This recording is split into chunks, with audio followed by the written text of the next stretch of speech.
Hi, I'm Gene Banks, and I am the special advisor and assistant to the president, Dr. John Hoosier.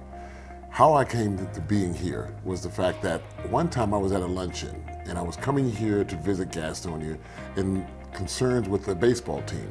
And it turned out that I was sitting there at this table with many dignitaries from the Gastonia and Gaston County area, and Dr. John Hoosier was sitting across, and he had mentioned something about bringing a mission of bringing athletics to Gaston College. Right then and there, we were talking, and next thing I know, I says, I got something for you. I took my phone, I handed it to him, and I had made a call to one of their most illustrious alumni, Leonard Hamilton, who is now the head coach at Florida State. Leonard Hamilton had played here back in the early 60s, 50s and 60s, and he's gone on to do great things. He's now the head coach of Florida State basketball, the Seminoles, and the ACC. So he was very, very surprised, and with myself and also a friend of mine, partner John Horschak, got into a conversation, and John Horschak was the one that convinced me to come and put my legacy and my hand on bringing athletics back to Gaston College. This is the basic fact of how it all began. Now by me being here, it has been very, very wonderful, the journeys that I've gone and dealt with here, as well as meeting some fantastic people.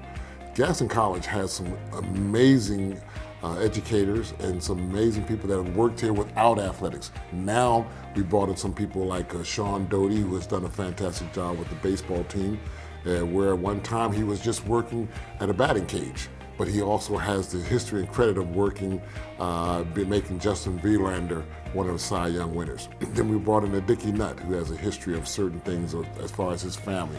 Brothers played in the NBA. Dickie Nutt coached at division levels of basketball, and we had some success with that. More than anything else, I'm glad to have been able to put my hand as a triangle, as the president would say to myself and another person named John, that we were the triangle of developing athletics here at Gaston College. I'm glad that Gaston College has gone on to do some great things. The baseball team has been ranked in the NJCAA. The cross-country team has really risen to do some fantastic things, and it's just going to grow and be better. But more so than anything else, it's important that we have athletics for the students to not just have something of a community, of camaraderie, as we would say, and team friendship. So that's the good thing about it, that what's great for Gaston College is making a community that we can all have something to support and love. Growing up for me in Philadelphia, I grew up in South Philadelphia and then moved to West Philadelphia. Everybody thinks that I was basically in West Philadelphia. At the time of growing in, my father was in the Air Force, and my mother was working what she could do as much as she could possibly do during those times, and we lived in the projects. And then we moved from the projects to South Philadelphia.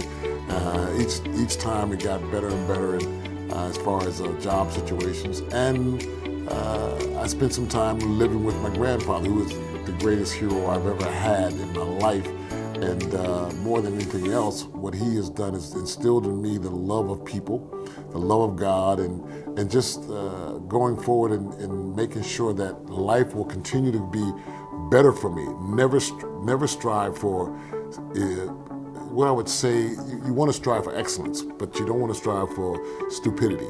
So he was always instilling that into me. And I've been very, very fortunate to gone on to become the #1 high school player in America back in my time in 1977, and then also have the chance to be able to choose a school like an institute like Duke University that was in last place for 4 or 5 years, and I was able to go there in 1 year and make them a national power. So, I mean, I'm not a big sinner or anything like that, but what I brought with me was the integrity of what I grew up from, my neighborhood, my family, and what my high school coach taught me and my teammates. And now Duke is that national power. I was that pioneer to show other black young men that they can go to an institute like Duke and make it and do well.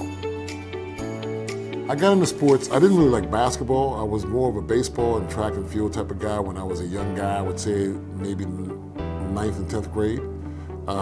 My dad was a basketball player to the point where he would go out and play, and I would go with him. Didn't like basketball at all. The one thing he did more so for me than anything else was that after he got finished playing, he would throw the ball at me, And he and I would just be son and father, just playing around with the basketball. And that made me start to like the game. Every chance he went out, I wanted to jump out with him, but he wasn't taking me out to learn how to play like AAU coaches and AAU moms and dads do now. It was just the love of father and son, and then I started growing, and he would put me on his team even though I was the worst of all the old heads. I was a young boy, so it got me to love the game. And by me playing against the older guys and playing with guys my age, I was a little bit far advanced. My time with Michael Jordan was really interesting because the year before I played with him, I had to guard him. I was playing with the San Antonio Spurs, and I'm a power forward, but nobody else wanted to guard him. So, but I could play defense. So the year before, which was in, I think it was 84, 85, they put me to guard him, and that was his rookie year. And then just to think next year I get traded to the Chicago Bulls and become a teammate to play with one of the greatest players of all time. Out to Jordan. Michael Jordan in the front court. Jordan on the move against Wingate. Spins left of the lane. Hook pass under to Banks. Oh! They double Jordan out of high left, and Banks was wide open for the dunk. It's 9-4 Bulls. 6 in a row.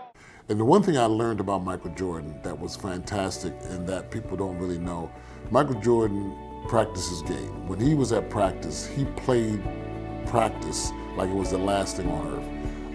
He's a type of player that when he goes into practice, he gives it his all, he works hard, and the games become easy for him. And that's the thing that I like about the history about Michael Jordan playing with him. When you went on the practice floor, when he crossed, he would stand at the lines, chew gum, crack jokes. Once he crossed a line for practice, it was on. I played also with Charles Oakley, and we would beat him up. I mean, we would beat him. And I saw some moves that Michael Jordan done in practices that he hadn't even done in games. So it was a privilege, and I thank God that I had the opportunity to play with a player such as his magnitude and such as his ability. The Thunder and Rhino Sports Review with Gene Banks is a great idea. Me working with the radio station here, which is collaborated with the college. One of the reasons why my experience was because I had my own podcast, the Bank Shot, which was doing very well and was nationally and internationally known.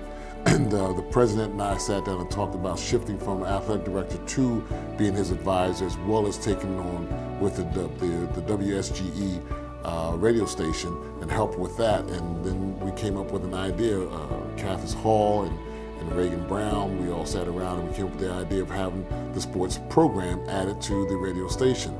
It's been fantastic, it's been wonderful, and one of the things we try to do more than anything else is promote Gaston College athletics. And we have done that, we will continue on doing that. Gaston College has done really great with their student athletes and their coaches. And besides talking about the Panthers and the Hornets in this area of Gaston College, Gaston County, we try to be more so of giving acknowledgement to the special people that grew up here and gone on to do things. So we're promoting, at least my show, what I want to do, promoting the people like the Sleepy Floyds and the Chris Langs and the Sylvia Hatchers and the Takata Murphys. These are people that people don't even know about, and they've gone on and done great things. And that's what the story with the Thunder and Rhino Sports Review is all about. And I'm going to promote every single person that has come through here, whether they're high or low students, because they all have something that's really special that comes out of this county.